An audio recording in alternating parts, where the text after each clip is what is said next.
Right, I'll make a start for the evening. Thank you very much, everybody, for joining us for our first ever Vox session. So whilst the crisis was going on down, we thought it would be a really nice idea to invite some of our amazing alumni back to come and give these informal 25-minute chats about themselves and how music's played a part of their development and, you know, what sort of career path they've chosen to go forward.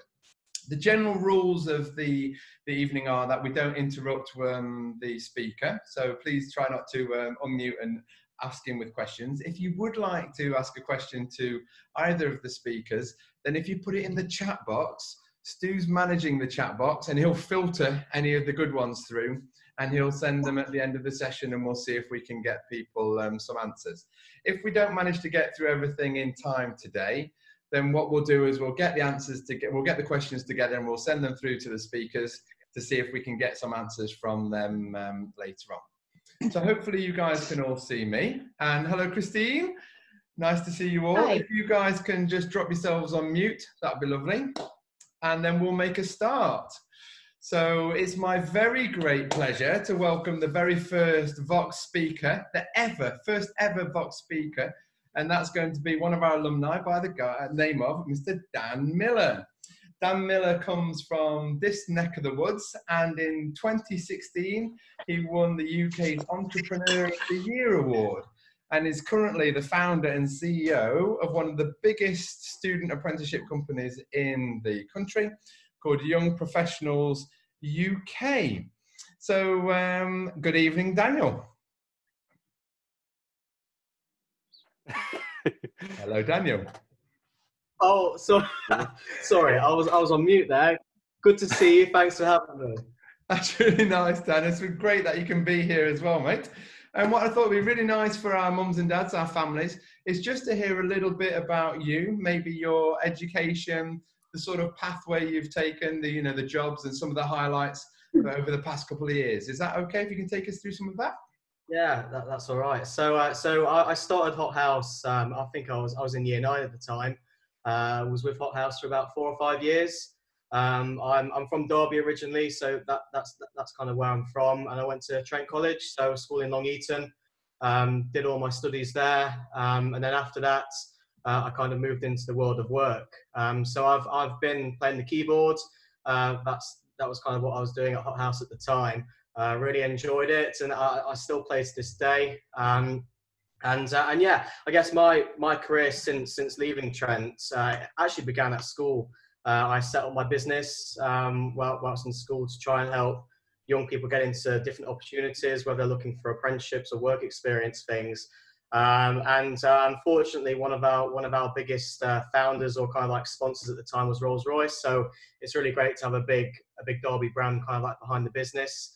And yeah, I guess since then, I moved down to London. So I've been here now for about 4 years. So currently in Richmond area, which is really great. And I've got a keyboard in my bedroom, so I took it down with me when I moved down. So yeah, I guess that's a little bit of an overview of myself and kind of what I do. But yeah. So what is Young Professionals UK then, Dan? So you set up Young Professionals UK at the end of your 6th form? Yeah, so I set it up when I was in year 12. Yeah, so it was basically what I wanted to try and do was make sure that school students leaving school were actually getting opportunities that they wanted.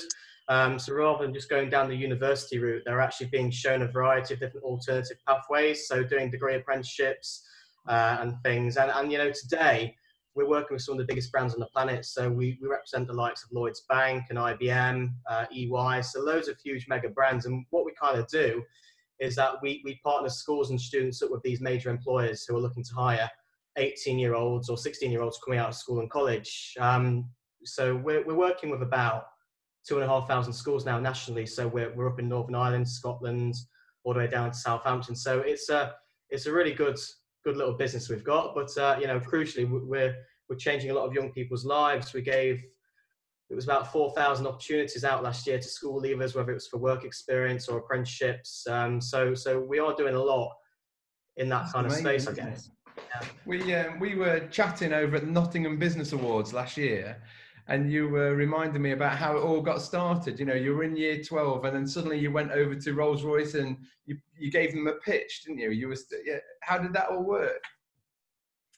Yeah, do you know what? It was I was a little bit cheeky at the time, so I just got a LinkedIn account and I started pestering people online, asking for interviews and meetings, and at the time I think I sent an email in to the head of HR at Rolls Royce. Anyway, I got invited in for an interview. She said, "Dan, come in here. We want to have a chat with you." Um, and um, and yeah, cutting a long story short, they gave me a check and said, "Here's some cash and go and grow your business." And that was going back about 4 or 5 years ago. I was only 17, so it was quite a lot of money at the time. And then Rolls Royce joined us, and then sooner or later Experian wanted involved, who were just down the road. And then we started teaming up with a lot of other major UK brands. So yeah, I mean it all happened quite quickly. But yeah. Because I remember this would have been at the time when you were coming to band on a Thursday night and you were doing your band with us. And I think you originally were thinking about being a hotelier and you were going to be looking into the hotel business. I just remembering out the back. Yeah, do you know what? I think at that age, I was just looking for ways to make a little bit of money, you know. And I don't know, maybe I've always had a passion for like the hospitality industry, you know. It's always been not like an interest, but I've liked going to nice hotels in my past, and I just thought one day maybe I'd like one myself, but that Yeah, idea that's went away. amazing. So what have been I mean, obviously you've won the Entrepreneur of the Year. You run a massive company now. You've done it all yourself, you know, with some great advice and some great support from, you know, people that you've met along the way. From your perspective, what have been the highlights for you? What in life, in general? In your business, really. What, you know, when you're Yeah, in your business okay. life. I guess you know, one of the things that I've learned, and obviously I'm only 21 myself, so I'm still quite a young lad in the business world. And some of the advice that we give out to students is, you know, don't take no for an answer. I call it like polite persistence, you know, and it's got me quite a long way. And you know, having like resilience, where you know, whatever it is that you're doing, whether it's in business or school or wherever you go, like just keep working at it and keep your head down. So that's some of the things that I've learned and kind of like the advice that I give out to students. Yeah, so I mean, and that sort of stuff has paid you off for lots, really. I mean, you've won all of your awards. I mean, what was it like when you were meeting the CEOs of, you know, Lloyds and Rolls-Royce? These are big players in the international market, aren't they? And yet you're still working with them on a daily basis. You know, how do you? Yeah, you know, I was yeah, you know, it is. You know, I really enjoy it, and I think the move down to London has really helped me become a professional a lot quicker. You know, at 18, I kind of packed my bags, moved down from Derby to the city. Within a couple of weeks, I actually raised 50 grand for my business. And at that age, I kind of thought like, I didn't really know what I was doing or kind of like how it all happens, but it kind of made me mature very quickly. So I never went to uni, didn't really go down that traditional route. So I just kind of found my feet and worked my way up. But I think, you know, it's great talking with all of these great businesses. And I've got to say, IBM, you know, if you've ever got the chance to go to their offices in London, they're some of the best offices. You've got, I can remember I was in there for a meeting. It was a meeting a couple of years ago. First time I ever went there, and I can remember seeing this huge digital board. It was about the size of 2 double-decker buses with all of their technology flying across around. You know, it was really quite amazing, really, and something that I can't say a lot of other 18-year-olds or kind of teenagers get that sort of opportunity to do. You know, so I mean, it's great, but I think the main thing that we're doing is that we are changing young people's lives, and we're actually giving them great careers within these global blue chips. So yeah. That's amazing. We've been talking quite a lot about, you know, what kids can do. We've got kids and a lot of parents. They're on the chat now, and you know, this is to all the mums and dads and kids. If you've got questions, don't forget to write them down in the chat box, the text box, and Stu will curate those. But you know, why did you not go for the university route? Because, you know, a few years ago it was, you know, you had to go and do university degree. Now there's degree level apprenticeships. You know, there's lots of different routes into business. What made you choose not to do university? Yeah, do you know what? It was, I was a little bit sad at school. I used to read the Financial Times most days on the way into school, and it was something that I was always interested in, like the Yeah. business world. And I actually read somewhere it was about the graduate market, and it was talking. I think I read something at the time. It was 1 in 100 graduates get a job in one of these professional type services firms, companies, and it just made me think, why on earth the students go away off to university to spend 9.5 grand a year, coming out with 50 grand's worth of debt, and there's no guarantee of a job. And even when they do come into the job market, it's so competitive. So I mean, I think one of the things that I'm really passionate about is actually entrepreneurship in young people, because so many young people now are going to be setting up their own businesses, and especially as we're entering into like a recession, I think there's going to be more and more startups coming about, and more students actually finding ways to make their own money. Degree apprenticeships for me, when we're going into schools and we talk to students, if you know exactly what you want to do when you leave school, do a degree apprenticeship, because one of these employers will pay for you to get a degree. And a lot of the time they partner up with a Russ Group university. So a client of mine, so PwC, for example, they partner with Reading University. They work with Nottingham University. So they work with some really good universities that actually give students degrees. And at the same time, you get paid a salary.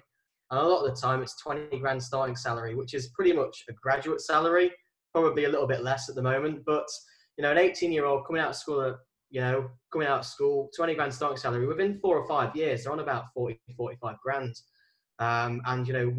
We work with these students pretty much all the time, sell them the dreams and the stories, because it is a reality, for a lot of young people out there.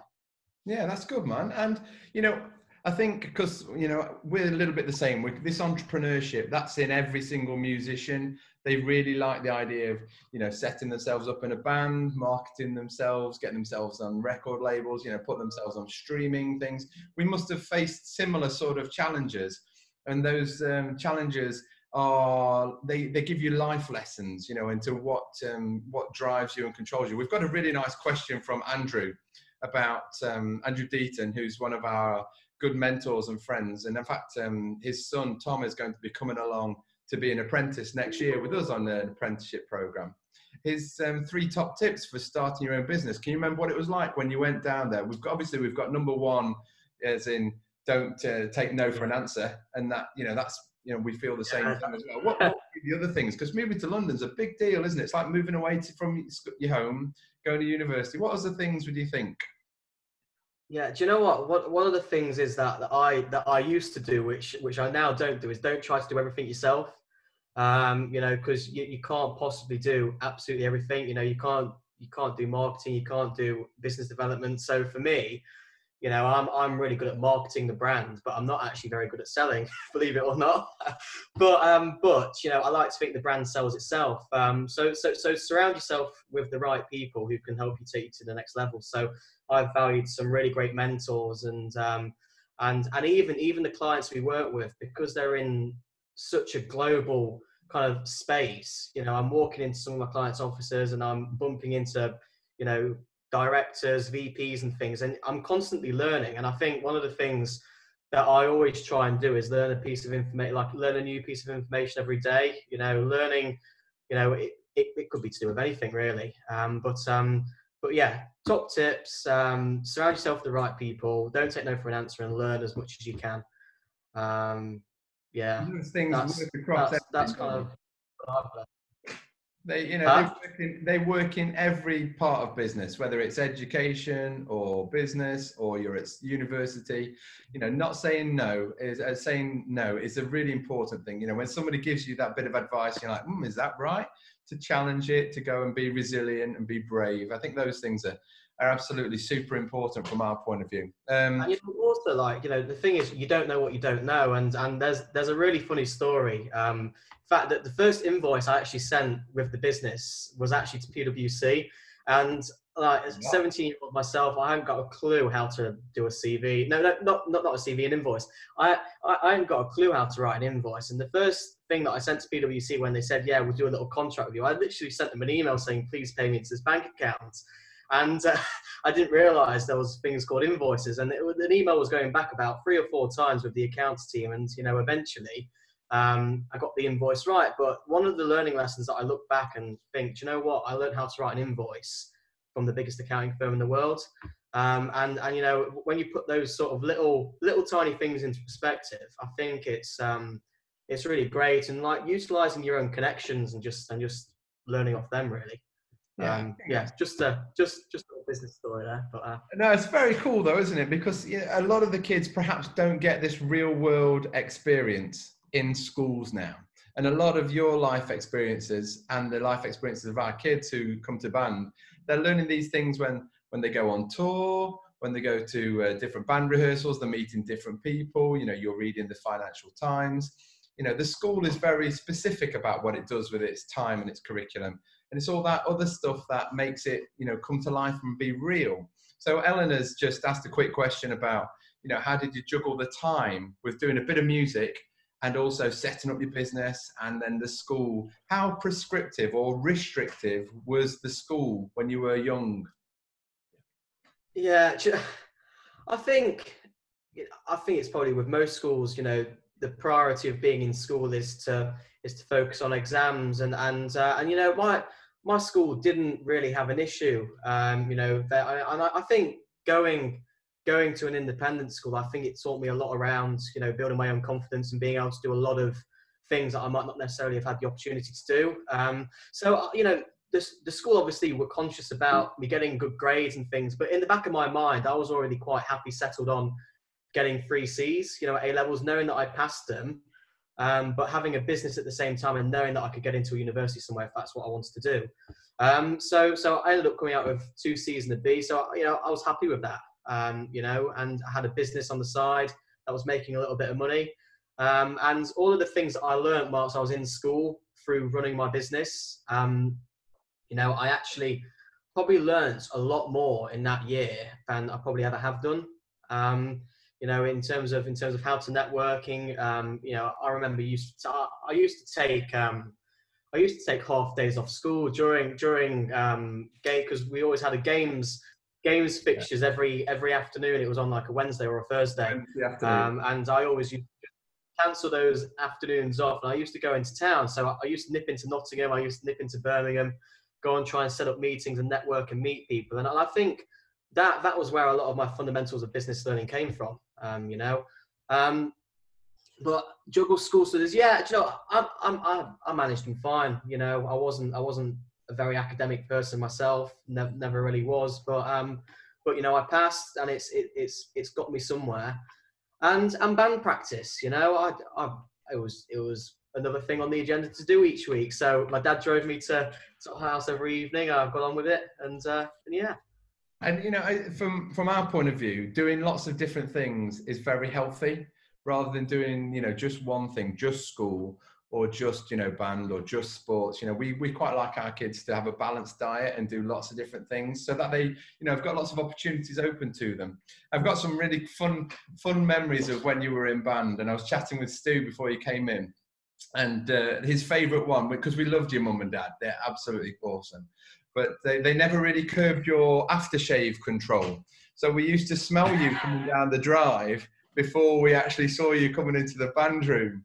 And we always knew that you were going to be successful, because you were such a conscientious, great guy, you know, super kind, super smiley, great at the piano, and you just networked and communicated so well. Have you got any sort of funny memories from, you know, band or music that you could share with us now? Yeah, do you know what? I was trying to remember, and the aftershave I use, it's the same one I've used for about 10 years, and I won't tell anyone what it is because no one can ever guess it. So it's my little secret. But like funny band memories, I remember, because I was good friends with, I still am friends with Adam Prime, and I remember him playing the trumpet once and he fell off the stage. It was something my dad mentioned to me a while ago, when we were just talking about it. But I do remember him falling off the stage at one point, which was quite funny. But I mean, there was loads of great memories. You know, being able to meet new people and you know, enjoy music at the same time. I think it's really great. And you know, you got to keep your mind active. I think that's the main thing. Keeping active, keeping your mind active. You know, it was good.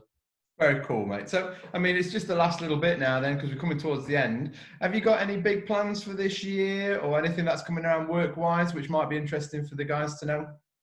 Um, we're doing a lot. So we've just launched this huge virtual work experience program, which I was telling you about. Well, I think it was yesterday actually. Probably a lot of you are aware that schools are shut now, and a lot of work experience placements have been closed or cancelled due to the virus. And we were on a call. We had about 150 schools on the call a couple of weeks ago, and one of the key common themes was a virtual work experience for students who wanted to get a bit more, to get some more skills and things. So we launched this virtual work experience nationwide. It was about a week ago now we launched it. So we've had 3,500 16 to 18-year-olds sign up for the program. Yeah, so it's really great. In fact, originally our target was 500, but within 24 hours we had 2,500 booked onto it. So we've increased capacity. But the speakers we've got, I mean, we've got the Chief Procurement Officer of Rolls-Royce coming on board for the week. We've got some senior leaders getting involved. We've got the IBM Cloud Platform leader. We've got BT. We've got loads and loads of great mega brands joining us for the week. And all of these students who sign in on the week all obviously get a reference onto their CVs, but they're actually going to learn something meaningful. So they might learn how to code one day, the next day they might learn how to do personal branding. So it's designed to give students a really great, well-rounded experience, but ultimately making sure that they can make themselves have a competitive edge in the job market, Yeah. Well, yeah. It's been fantastic. Yeah, I mean, there's because traditionally we would always run events, we would always run events in school. Every year for the past 4 years, we've always hired out the football stadium in Derby, and we've had one of our big conferences there every year. And we're trying to take things online as much as we can. But for our clients, for a lot of them, they're still recruiting. They're still recruiting like crazy. So I think it's a good thing, especially in the apprenticeship space. But yeah. Oh, it's amazing. Dan, thanks very much for coming in tonight. I really appreciate it. For everybody who's listening, Dan's quite prolific on LinkedIn. And at the end of this, or the end of this evening, I'll put a little link onto the chat so that you all know where he is. And I'll put a link to his company as well. And maybe if some of the guys are interested, they can get in touch with young professionals to have a look at the work experience, the virtual work experience. And, on behalf of everybody, just want to say thanks very much for giving up your half an hour this evening. It's been really lovely, and I'm going to look forward to catching up with you and being part of that program, over the next week. Is that okay? All right, yeah, that's great. Thanks, John. Thanks, everybody. That's the first one. That's Dan, and we'll look forward to seeing you later. I'll see you all soon. Ciao, everyone. Bye-bye.